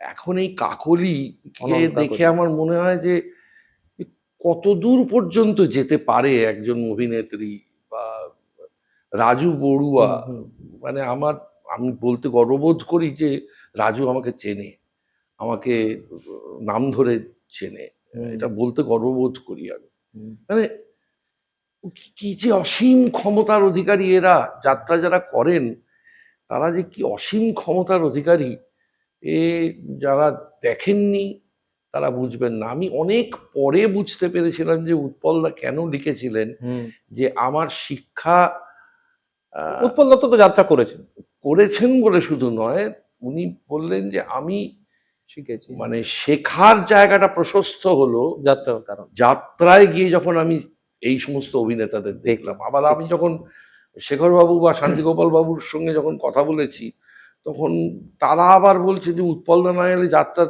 ভবিষ্যৎটাই অন্যরকম হতো। হুম, উৎপলদা এসে পুরো যাত্রা লেখা থেকে শুরু করে বিষয়বস্তু নির্বাচন থেকে শুরু করে সবটাই পাল্টে দিলেন। সবটাই পাল্টে এই যে সামাজিক পালা হ্যাঁ শব্দটা এলো কিন্তু উৎপল দত্ত আসার পরে। হ্যাঁ, এই সামাজিক পালা, হুম, হুম, তা না হলে আসতো না। মানে ওনার ওনারা বলতেন আমরা উৎপলদার ছাত্র, শেখরবাবু ঠাকুরবাবুরা। আমি একবার শান্তিগোপালবাবুকে গিয়ে, তখন শেষের দিকে আর কি, হুম, আমি প্রণাম করেছি। এই কি কি কি আপনি প্রণাম করেন? উনি ওই আমাকে সিরিয়াল টিরিয়াল থেকে চেনেন। আমরা থিয়েটার করতে গেছি বরানগরে, সেখানে উনি হুম, এসেছেন। আমি বললাম, না আপনি আমার গুরু ভাই হন। হুম, ও, আপনি উৎপলদার ছাত্র? হুম, তো ওইখান থেকে আর হ্যাঁ, কি। হ্যাঁ, ঠিক।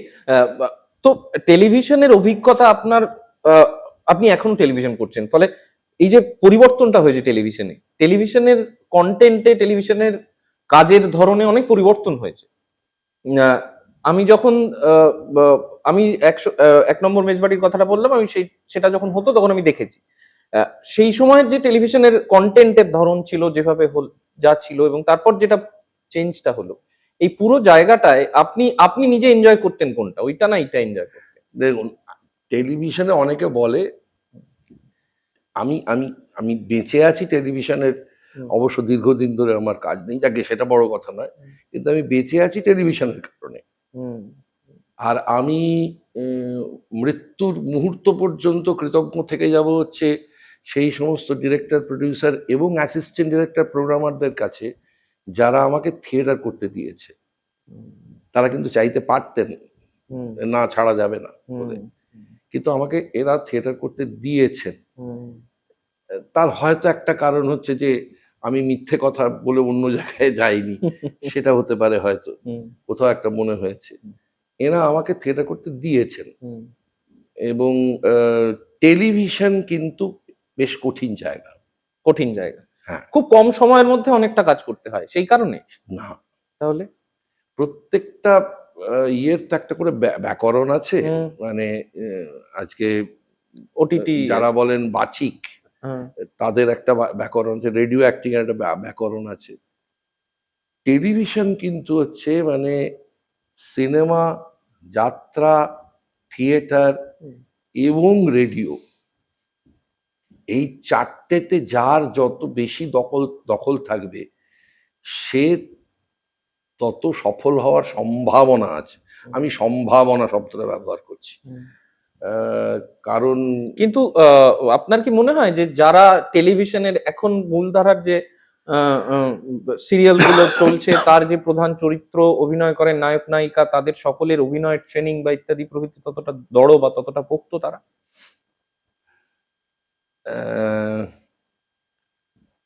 আমার ও ছাত্রাবস্থা, আহ, উত্তর চাইছি না, এখনকার উত্তর চাইছি। না, আমার ছাত্রাবস্থা এই 44-45 বছরেও কাটলো না।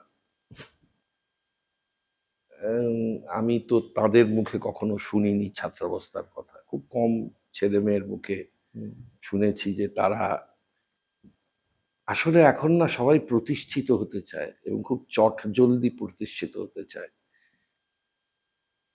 এরা বোধহয় একটা জিনিস নিয়ে ভাবেন না, এই রাজনৈতিক নেতাদের মতো, রাজনৈতিক দলের মতো দীর্ঘদিন ধরে যদি থাকতে হয়, তুই লক্ষ্য করে দেখবি যে পৃথিবীর সব ইন্ডাস্ট্রিতে হুম, 20-25 জন মানুষ থাকে হুম হুম যারা আশা কিংবা লতাজি হ্যাঁ 50-60 বছর ধরে হুম হুম বিভিন্ন রকমের হুম। নির্দেশক এসছেন, হুম। গানের সকলের সঙ্গে সমান রকম ভাবে আপডেট করেছে। আপডেট করেছে। এরা এই 20-25 জনই কিন্তু হয়, এর বেশি হয় না কিন্তু। হুম হুম বাকি কিন্তু আসেন, তারপর 2 দিন বাদে চলে যান। যদি ওই আমাদের পুরোনো দিনের কথা অনুযায়ী লম্বা দৌড়ের ঘোড়া হুম যদি হতে হয়, তাহলে শিখতে হবে। এটা ইনস্টিংক্ট দিয়ে হবে না। মানে স্ট্রিট স্মার্টনেস হুম দিয়ে বোধ হয় বেশি দিন হবে না। হুম হুম হুম। একটা আমি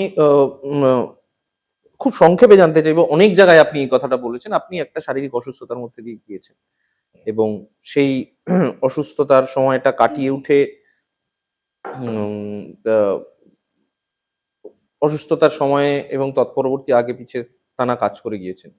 কতটা একজন মানুষ যখন তার দেওয়ালে পিঠ থেকে যায়, যখন সে আহ, শারীরিকভাবে হোক, মানসিকভাবে হোক বা বিভিন্ন সময় বিভিন্ন কারণে যখন সে কোণঠাসা হয়ে পড়ে, একজন অভিনেতা হিসেবে বা একজন শিল্পী হিসেবে বা যে কোনো পেশার মানুষ হিসেবে কিভাবে কাটিয়ে ওঠেন? আপনি কিভাবে কাটিয়ে উঠলেন?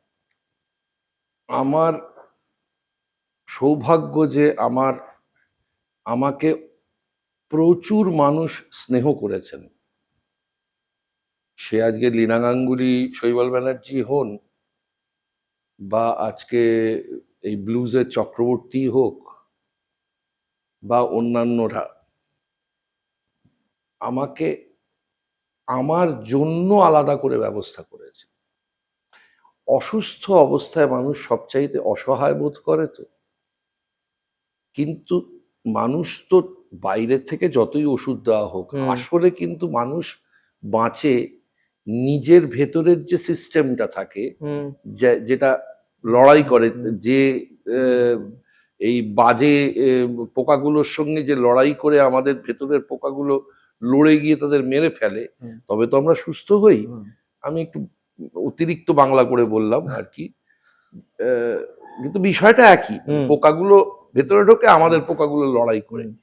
এই পোকাদের লড়াই করার ক্ষমতাটা কিন্তু বেড়ে যায় যদি আশপাশে লোক থাকে। আমার সৌভাগ্যটা হচ্ছে যে আমাকে অনেক মানুষ স্নেহ করেছে এবং আমার তাদের প্রতি দায়িত্ব মৃত্যুর আগের মুহূর্ত পর্যন্ত। আপনার একটা নির্দিষ্ট রাজনৈতিক মতাদর্শ আছে, খুব স্পষ্ট পরিষ্কার, এবং সেই রাজনৈতিক মতাদর্শের কারণে কি আপনার সঙ্গে কোনোদিন কখনো কোনো ডিসক্রিমিনেশন ঘটেছে? ঘটেছিল, ঘটেও। ওটা নিয়ে আপনার কোনো ক্ষোভ বিক্ষোভ? ক্ষোভ বিক্ষোভ করে কোনো লাভ নেই। এটা তো ঘটার কথা। আমি আমি আমি হঠাৎ আকাশ থেকে এটা হয় না, তৈরি হয় না। এটা যে ঘটবে, দেখ আমাদের কাজ তো হচ্ছে গল্প বলা। এবার তুই সেই গল্পটার ধরনটা কি বেছে নিবি? কারণ মানুষের সভ্যতা এগিয়েছে কিন্তু দুটো শব্দের ওপর দাঁড়িয়ে, কেন এবং কিভাবে। সেটা শিল্প সাহিত্যের ক্ষেত্র মানে প্রযোজ্য। এই ছেলেটার সাথে এই মেয়েটার প্রেম হতে পারলো না এবং তাকে তার বাবা একেবারে মানে পাঁচিল তুলে মেরে ফেলে দিল, বা আজকে একটা লোক কুৎসিত দেখতে, সে একটি মেয়েকে, তাকে সবাই ঢিল মারতো হাঞ্চব্যাক অফ নোত্রে দাম, কিন্তু ওই মেয়েটার জন্য শেষ নিজেও মরে গেল। বা দুটো ব্যবসায়ী পরিবার, তারা শহর দখল করবে বলে, কে শহর দখল করবে বলে তারা নিজেদের পরিবারের মধ্যে নিয়ম বানিয়ে ফেললো যে এর সঙ্গে ওর মুখ দেখা দেখি হবে না, রোমিও জুলিয়েট। অথচ মানুষের প্রকৃতি অনুযায়ী হুম, তাদের দেখা তাদের- দেখি হবেই। হ্যাঁ, আমি মানে বোধহয় এই গাজার বিভৎসার দেখার আগে একটা ছবি দেখেছিলাম, একটা ছবি তুলেছিলেন এক ইটালিয়ান পর্যটক। সেটা হচ্ছে একটি জু ছেলে একটা পাঁচিলের ওপরে উঠে একটি আরাবিয়ান মেয়েকে চুমু খাচ্ছে, হুম। কিন্তু পাঁচিলটা মাঝখানে রয়ে গেছে। হঠাৎ রোমিও করে এই জুলিয়েট, ছবিটা তুলেছিলেন। রোমিও জুলিয়েটের কথাটা তো কবে থেকেই। হ্যাঁ, এবার গল্পটা ওই যে আমি আবার বললাম কি হ্যাঁ, এবং কেন, হ্যাঁ, হ্যাঁ, কি দেখাবো, হুম, কিসের গল্প বলবো, হুম, হুম, কাদের জন্য বলবো। হুম, হুম, আমার এই শিল্প চর্চাটা বা আমার এটা তো আমার এক্সপ্রেশন, হুম, এই এক্সপ্রেশনটা কাদের জন্য করব। হুম, হুম, হুম, আমার সেই সাহস নেই হুম, বা আমার সেই অবস্থান নেই হুম, যে যেখান থেকে দাঁড়িয়ে আমি সঞ্জয় গাঙ্গুলির মতো, হুম, আজকে অনেকে অনেক বড় বড় কথা বলেন, হুম, গ্রামে যাও হ্যান ত্যান এসব হুম, বলেন টলেন, হুম, ইন্টারঅ্যাক্টিভ থিয়েটার টিয়েটার নিয়ে কথাবার্তা বলেন, কিন্তু জনসংস্কৃতি সঞ্জয় গাঙ্গুলিরা মিলে যেটা করছেন, হুম, আমি তো আর কাউকে দেখিনি আর কাজটা হুম, করতে। হুম, হুম, মানে বাংলা থিয়েটার বলে নয়, বাংলার মানুষের হুম, যারা থিয়েটার করেন না, সাধারণ মানুষের হুম, আজীবন কৃতজ্ঞ থাকা উচিত এদের কাছে, হুম, যে আজকে তারা ফোরাম থিয়েটারটাকে নিয়ে এমন একটা জায়গায় নিয়ে গিয়ে দাঁড় করিয়েছেন যেখান থেকে মানুষ, ওরা তো স্পেক্টাক্টার করেন, হুম, মানে দর্শক অভিনেতা হয়ে যান, হ্যাঁ, হুম, অভিনেতারা সরে যান, হুম, এবং সেটা গাঁ-গঞ্জে নিয়ে গিয়ে সেখানকার মানুষকে সত্যি সত্যি থিয়েটারের মুখোমুখি দাঁড় করিয়ে কি এবং কেন, তাহলে কিভাবে, হুম, হুম, তার মাঝখানে নিয়ে এসে আসতে পেরেছেন। গল্প বলি ভাই, হুম, তো সুতরাং কোন গল্পটা বাঁচবো, কি গল্প বাঁচবো, কেন বাঁচবো এবং কিভাবে তা প্রকাশ করব, এটা তো মতাদর্শগত এবং ইতিহাস বোধ থেকে আসবে। আপনি কি বুদ্ধিজীবী? না, কঠোরভাবে শ্রমজীবী। কেন নন? তার কারণ আমি যে রোজগারটা করি প্রচন্ড রকম শরীর দিয়েই করতে হয়। যেমন ভাবে আমি মনে করি যে একজন টিচার হচ্ছেন শ্রমজীবী মানুষ, হুম, তাকে যে পরিমাণ পরিশ্রম করে তাকে ছাত্র তৈরি করতে হয়, হুম, একটা ক্লাস নিতে হয়, হুম, কেবল আমাকে একটা কথা বল, যে লোকটা সোনার গয়না বানায়, সেও বুদ্ধি খরচ করেই সোনার গয়না বানায়। হ্যাঁ, তাহলে সে কেন বুদ্ধিজীবী নয়? সে বুদ্ধি তো বুদ্ধি বিক্রি করেই তো করছে। যিনি মানে তার সঙ্গে সঙ্গে তার সমস্ত কাজই অসম্ভব রকম ভাবে শারীরিক পরিশ্রম পরিশ্রম আছে। হচ্ছে। হুম। মেসি কি বুদ্ধিজীবী নয়? ঠিক, ঠিক। এই যে যত এখন এই মুহূর্তে যে সমস্ত, না আমি একটু করি যে বামফ্রন্ট সরকারের শেষের দিকের সময় থেকে একদল মানুষ বামফ্রন্ট সরকারের বিরোধিতায় এগিয়ে এসেছিলেন। সেখানে শঙ্খবাবুর মতো মানুষ ছিলেন, অনেকেই ছিলেন। আনফরচুনেটলি আমরা 95 সাল থেকে সেটা করে আসছি। আচ্ছা।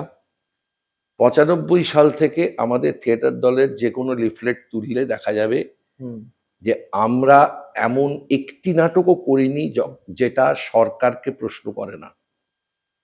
হুম, কিন্তু একটা বড় সুবিধে ছিল সেই সময় যে তাঁরা সেটা নিয়ে একবার মাত্র হয়েছে, সিপিএম বনাম সিপিআইএম, হুম, সিপিএম যারা যারা পরে তৃণমূল হয়েছে এখন বিজেপি হয়েছে, হুম, সেই সিপিএমরা ধাক্কাধাক্কি করেছিল আমায়। হুম, আমাকে তখন ওই ধাক্কাধাক্কির থেকে রক্ষা করেছিল সিপিআইএম যারা করেন হুম, তারা। হুম, ওই একবারই মাত্র হয়েছিল। আমরা একটা দরদি বলে একটা নাটক করেছিলাম, হুম, সেখানে আমি একটা ব্যবহার করেছিলাম হচ্ছে ইশতেহারের প্রথম লাইনটা, হুম, ভূত দেখছে, ইউরোপ ভূত দেখছে, হুম, কমিউনিজমের ভূত দেখছে। হুম, আমি সেটাকে করেছিলাম যে এক লোকাল এমএলএ হুম, সে তার নেতার ভূত দেখে।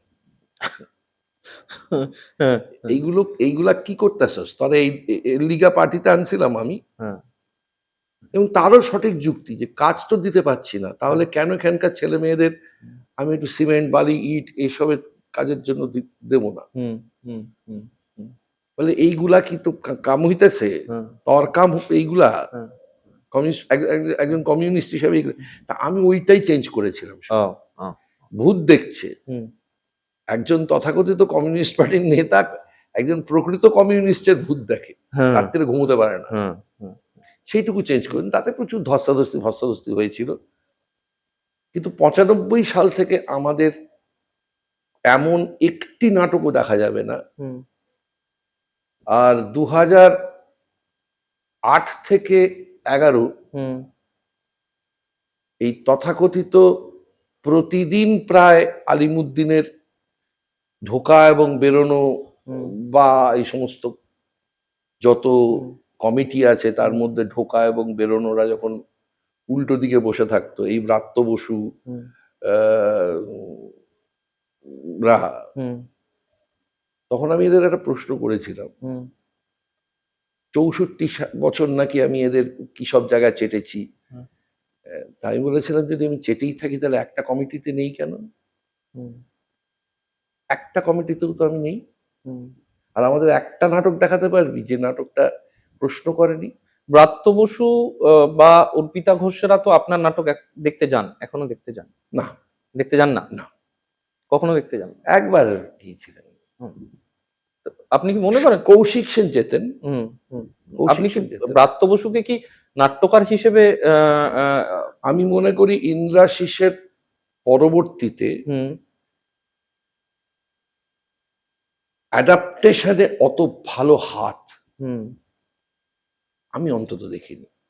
হ্যাঁ, আমি কিন্তু উজ্জ্বলকে মাথায় রেখে বলছি, আমি কিন্তু বাকিদের মাথায় রেখে বলছি, হুম, আমি বলছি যে ইন্দ্রাশিস লাহিড়ির পর হুম, আমি এত ভালো হাত দেখিনি। বাংলাটা হুম, যেটা লিখতেন হুম, ব্রাত্য বোস, হুম, সেটা কিন্তু আমি পাইনি। হুম, মানে, এবং ওর পাণ্ডিত্য নিয়েও যদি কেউ প্রশ্ন করে হুম, তাহলেও আমি তাকে প্রশ্ন করব হুম, যে আগে ওই পরিমাণ পড়াশুনোর মধ্যে যাও, হুম, তারপরে ওর সঙ্গে কথা বল। ওর সঙ্গে কথা বলতে গেলে যোগ্যতা লাগবে তোমার। হুম, এমনি এমনি তুমি ওর সঙ্গে গিয়ে কথা বলতে পারো না। যদি তুমি মানে সংস্কৃতি নিয়ে কথা বলো, হুম, সাহিত্য নিয়ে কথা বলো, হুম, তাহলে কিন্তু ওর সঙ্গে কথা বলতে গেলে তোমার যোগ্যতা লাগবে। রাজনীতি নিয়ে আমি একদম কথা বলছি না। হুম, ওর রাজনীতিকে আমি ঘৃণাই করি, হুম, হুম, কিন্তু তারপরেই যাকে ও, আমি রাজনীতি নিয়ে কথা হ্যাঁ, বলছি না। হ্যাঁ, কিন্তু যদি তুমি ওর পাণ্ডিত্য নিয়ে কথা বলো তাহলে আমি প্রশ্ন করব, তোমার সমপরিমাণ জানা আছে তো, যেটা ও জানে? ঠিক। আহ, এই সদ্য বিধানসভা নির্বাচনে আহ, রাজ্যে সরকার পরিবর্তিত হলো। আপনি কি মনে করছেন যে রাজ্যের পরিস্থিতি আহ, আহ, যে জায়গায় আহ, ছিল তার থেকে কিছুটা পরিবর্তিত হবে? আজকে কত তারিখ? আজকে 14 তারিখ। গতকাল একটা আইন পাশ হয়েছে। হুম, আমি গোটা আইনটা পড়ে আমার মনে হয়নি খুব একটা ভালোর দিকে এগোচ্ছি। আচ্ছা।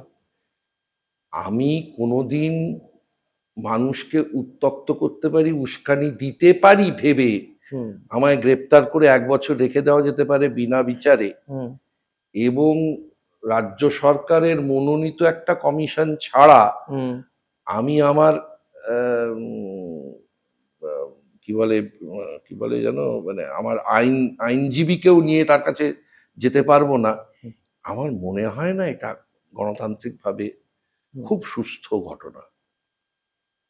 বেশ। আমি আমি আবার বলছি yet to see. Yet to see. কিন্তু আমি যে উম, এই আইনটা, আমি পার্টিকুলারলি এই আইনটাতে আমি একটু চমকিতই হয়েছি, আবার একটু চমকিত হয়েছি। ভালো লেগেছিল যখন দেখেছিলাম যে এই যে মুয়াজ্জিমদের ভাতা, হুম, পুরোহিতদের ভাতা বন্ধ বন্ধ করে করে দেওয়া দেওয়া হচ্ছে। হয়েছে। আবার আজ সকালবেলা দেখতে পেলাম যে কি রথযাত্রাকে 5 লাখ টাকা করে দেওয়া হবে। অনেকদিন আগে না আমার আবার কবিরদার কথা মনে পড়ে গেল। কবিরদা ওই যে একটা খাও খাও বলে একটা গান করেছিলেন না, তো একদিন ফোন করলাম, কি কি গান এটা? আরে এসো এসো, বাড়িতে এসো, বাড়িতে এসো, আর পারা যাচ্ছে না, অসম্ভব হয়ে গেছে, বাড়িতে এসো। কারণ এইটা বাড়িতে বসে বসে বলবেন, কিন্তু বাইরে বলে বাইরেই তো বলেছি, তাহলে তুমি আমাকে ফোন করতে। তারপর আমাকে বললো, ও চন্দন, এ তো অষ্টম বামফ্রন্ট সরকারই চলছে। আমার এখন সেরকমই মনে হচ্ছে। সরকার পরিবর্তন হয়েছে, সরকার পরিবর্তিত পরিস্থিতিতে আপনি একটা দিক এই পরিবর্তিত পরিস্থিতির না কতগুলো, না আমি প্রশ্নটা আরো প্রিসাইজ করি যে স্বাভাবিকভাবে একটা সরকার গেছে তার কারণ বিপুল সংখ্যক মানুষ যারা জনমত সেই সরকারের বিরুদ্ধে দিয়েছেন, নিশ্চয়ই তাদের বিরুদ্ধাচরণ করার কিছু ইয়ে ছিল, কিন্তু সেই বিরুদ্ধাচরণের ফল হিসেবে এই যে বিভিন্ন জায়গায় বিভিন্ন স্তরের নেতা নেত্রীদের ক্ষোভ প্রকাশের জন্য কখনো কাউকে ডিম খেতে হচ্ছে, কখনো কাউকে কোমরে দড়ি বেঁধে এলাকা ঘোরানো হচ্ছে,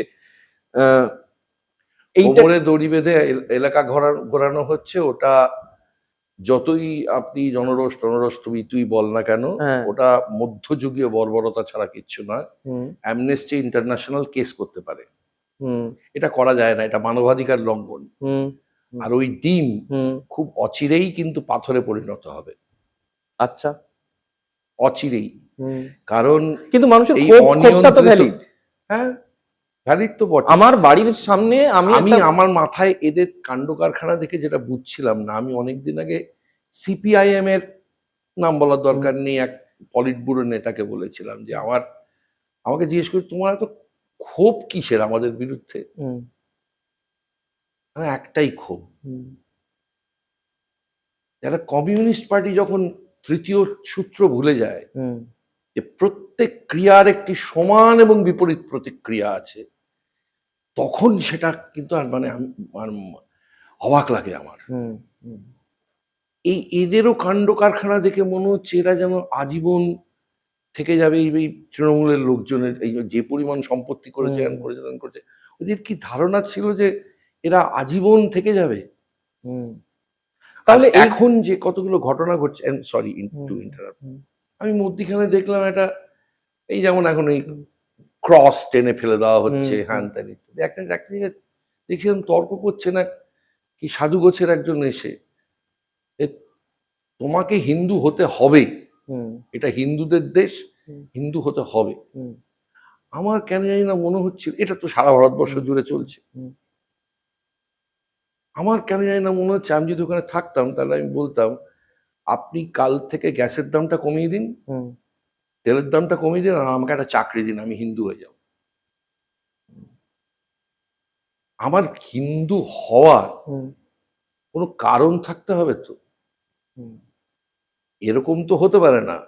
আর না হলে আমি একজনকে আমাকে প্রায় মেরে দিচ্ছিলেন, মানে আমি বলছিলাম যে আমি তাকে বলেছিলাম আমি হিন্দু নই। হিন্দু নও মানে? কারণ আমি হিন্দুও নই, মুসলমানও নই, কিছুই নই, আমি লিখিও না রিলিজিয়ান। এখন একটা সুবিধা হয়েছে তো, আদার লেখা যায়, হ্যাঁ, তো আমি আদার লিখে দিই। তো যাই হোক, কারণ বললাম না না আমি হিন্দু হব। কিন্তু আমার বন্ধু বান্ধব আছে জানেন তো, কিছু নস্কর, জানা, পতিতুন্ডু, এরকম বন্ধু বান্ধব আছে। এরা কেউ প্রেসিডেন্সিতে পড়েছে, কেউ যাদবপুর ইউনিভার্সিটিতে পড়েছে। এদের মধ্যে আবার একজন দুজন সংস্কৃতটা খুব ভালো জানে। আমি তাদের ডেকে এনে পুজো করাবো, শ্রাদ্ধ করাবো, ছেলের পুঁইতে করাবো, তাতে আপনার আপত্তি নেই তো? আমি তো এগুলো করছি, পুজোই তো করছি। আমার যদি স্ত্রী বা আমার বান্ধবী, সে খুব ভালো মন্ত্রোচ্চারণ করতে পারে, আমি তাকে দিয়ে যদি করাই, আপনার আপত্তি নেই তো? ভদ্রলোক প্রায় ইট নিয়ে মারতে এসছেন। আমি বললাম, তাহলে আপনি বলুন, ব্রাহ্মণদের দিয়ে করাবো না সেটাতে আপনার আপত্তি? তাহলে আপনি প্রথমত তো হিন্দু বলে কোনো, দেখুন আমি বললাম, দেখুন আমি দু একজনকে মনে করি যে যাদের দিকে আমি তাকিয়ে বসে থাকি, যে তারা আমাকে একটু ব্যাখ্যা করে দেবেন তাদের মধ্যে অবশ্যই কিছু পণ্ডিত মানুষ যারা সংস্কৃতজ্ঞ পণ্ডিত, তাদের কথা আমি শুনি। যারা নৃসিংহ প্রসাদ ভাদুড়ীর কথা আমি শুনি, যারা সংস্কৃতটা পড়েছেন, এবং তিনি যদি আমাকে কিছু বলেন তখন আমি ওটাকে প্রায় শিরোধার্য করে নিই। আমি পণ্ডিত নৃসিংহ প্রসাদ ভাদুড়ীর কাছ থেকে দুটো শব্দের উনি পরিষ্কার বলে দিয়েছেন এটা নেই। এক হচ্ছে সনাতনী বলে কোনো ধর্ম নেই, হিন্দু বলে কোনো ধর্ম নেই। তা আমি কেন আপনার কথা শুনতে যাবো বলুন তো? না, আমরা যেটা ছিলাম ওই ডিম ছোড়ার প্রসঙ্গটায়, যে এইটাকে আপনি বলছেন এটা একটা কালেকটিভ অ্যাঙ্গারের জায়গায় এমন জায়গায় পৌঁছতে পারে যেটা পাথরে পরিণত হতে পারে। দুদিন বাদেই হবে যদি না একে এখুনি প্রশাসনিক ভাবে, মানে আমি আমার জ্ঞান তো কংগ্রেসি আমল থেকে, মানে সেই মানে আমি বলছি 69 সাল থেকে আমি জ্ঞান তো কোনোদিন দেখিনি মিলিটারি ছাড়া, একমাত্র শিখ আর মুসলমান ছাড়া আমি জ্ঞান তো দেখিনি যে কেউ ধর্মীয় চিহ্ন নিয়ে ইউনিফর্ম পরছে। আমি এখন কিছু কিছু পুলিশকে দেখছি। এবার তিনি আমাকে প্রশ্ন করতে পারেন, এই যে আপনি বললেন এক্ষুনি যে শিখ ধর্মের তার বালাটা খোলেনি, তাহলে আমি কেন পড়তে পারবো না? খুব ভালো কথা, পড়ুন, কিন্তু তারপর এসে আপনি বলবেন না যে এটা গণতান্ত্রিক পথ। বুঝতে পেরেছি। আমরা একদম আলোচনার শেষের দিকে চলে এসেছি। আমি এতক্ষণ সময়, দীর্ঘ সময় চন্দন সেন আমাদের দিলেন এবং কথা বললেন। এবার একদম শেষে এসে যেটা জানতে চাইবো যে আপনি এখনো নিয়মিত থিয়েটার করছেন, নিয়মিত কাজ করছেন, আগামী সময়টা থিয়েটারের ক্ষেত্রে, অভিনয়ের ক্ষেত্রে, শিল্পকলা চর্চার ক্ষেত্রে কিরকম দেখতে পাচ্ছেন আগামী সময়টা? খুবই ডামাডোলের ব্যাপার। দেখুন, কোন রাজনৈতিক দল আমাদের নিয়ে মাথা ঘামায় না। আমরা এত মানে তুচ্ছাতি তুচ্ছ এবং ক্ষুদ্রাতি ক্ষুদ্র কমিউনিটি বলাটাই ভালো।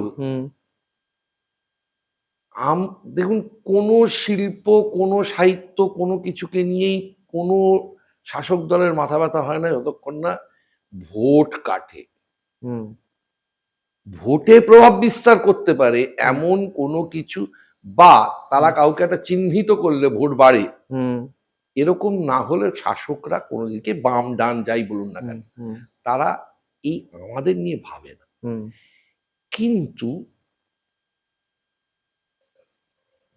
এবার কিছু স্বঘোষিত মানুষজন দেখা দিচ্ছে, যারা আগের জমানায় একটা জায়গায় ছিলেন, সেই জায়গাটা চলে যেতে পারে, তারপর তাদের কুকীর্তি ধরা পড়ে যেতে পারে।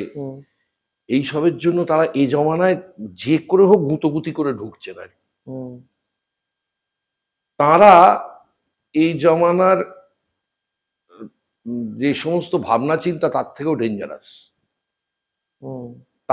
ডেঞ্জারাস, মানে বাঁশের চেয়ে কঞ্চি দড়ো বলে না, এই একটা সময় এসছে যখন একটা বাঁশের চেয়ে কঞ্চি দড়ো অবস্থা তৈরি হয়েছে। এখানটায় না অনেকটা সেই সিজার নাটকে একটা সময় একটা মবের দৃশ্য থাকে, যেখানে ওকে মেরেছে বুঝি, হ্যাঁ ও তো বলেছে ওকে মেরেছে, এই চল ওকে মেরে আসি। পরক্ষণে আরেকজন বলল, না না ওকে মেরেছে, হ্যাঁ তুমি ওকে মেরেছো, সঙ্গে সঙ্গে তারপরে একটা এরকম সময় এসেছে যেখানে কোনো যৌক্তিকতা নেই, কোনো বুদ্ধিবৃত্তি নেই। এখানে কেবল প্রমাণ করার আছে যে আমি কত বড় ক্ষমতাধারীদের সঙ্গে আছি। দেখো, এইটা খুব গোলমালের জায়গা হয়েছে এখন। সংঘবদ্ধ মানুষ অধিকার আদায় করতে পারে, আর একলা মানুষ কিন্তু কেবলই ভিক্ষা করতে পারে, দয়া ভিক্ষা করতে পারে। সংঘবদ্ধতা কতটা বাড়বে তার উপর এই লোকগুলোকে প্রতিরোধ করাটা নির্ভর করছে। সংঘবদ্ধতা যতটা কমবে, যত একলা হবে মানুষ, তত এরা এই যে স্বঘোষিত সমস্ত মানুষজন, যাদের হয়তো এই মূল যে রাজনৈতিক ভাবনা, তারা হয়তো সেটার আশপাশেও নেই, তারা হয়তো এদের পছন্দও করেন না, বা তারা বলেও দেননি এই তুমি যাও। এই মুহূর্তে আমাদের ইন্ডাস্ট্রিতে সেরকমই একটা ঘটনা ঘটছে, বা পাড়ায় পাড়ায় সেরকম একটা ঘটনা ঘটছে, এবং লোকজন অবাক হয়ে তাকিয়ে দেখছে, এই তো 4 তারিখের আগে এসে আমাকে এইসব বলতো, এ আবার এখন এসে আবার আমাকে এইসব বলছে, এরকম অবাক হচ্ছে। এরা খুব গুঁতোগুঁতি করে আমি এখন দেখি না কিরকম একটা এইটুকু একটা প্যাসেজ, আর তাতে প্রচুর ভেড়া, তারা সব ওই গুঁতোগুঁতি করে কোন ক্রমে এই যে বেড়া দেওয়াটা আছে ওর মধ্যে ঢুকবে, এবং এটা খুব মজা পাচ্ছেন বর্তমান শাসককুল, এটা খুব মজাও পাচ্ছেন। চলুক না। আপনাকে কোনো কমিটির প্রস্তাব দেওয়া হয়েছে? না। যদি প্রস্তাব আসে আপনি যাবেন?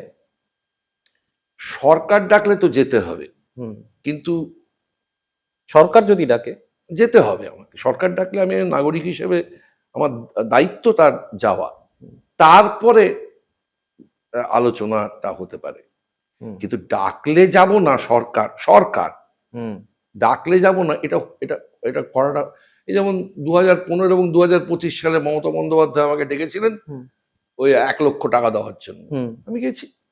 তারপরে আমি কি করবো সেটা আমার দায়িত্ব, সেটাতে উনি কোনো কথা বলতে পারেন না। তারপরে আমি যা করার আমি আমার মতো করেছি, উনি ওনার মতো কথা বলেছেন।